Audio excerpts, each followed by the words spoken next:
It's Abby from OP, and this is me just jumping into your timeline to let you know and remind you that we have a lot of really cool camps coming out this summer, including this one, which we are calling Drawing 101. It is called Drawing 101 because this camp is all about getting back into the basics of drawing. If you've been doing it for a while, you can brush up on your basics, and if you're just getting started, it's a great place to learn and pick up really cool tips and tricks from other people.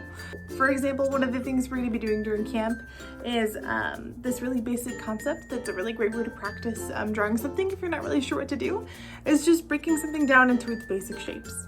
Let's do a bumblebee. I'm gonna do kind of a cute cartoony bumblebee. So the first thing I think of is an oval, and that's gonna be, or like a jelly bean shape. Yeah, and that's gonna be the bumblebee's body.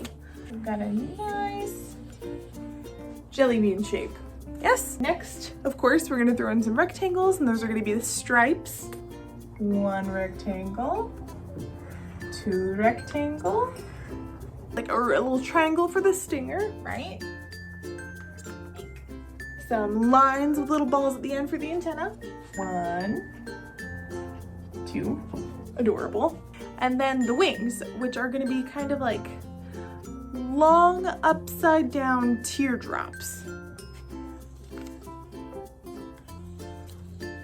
I think they have 2 wings. Do they have 4 wings?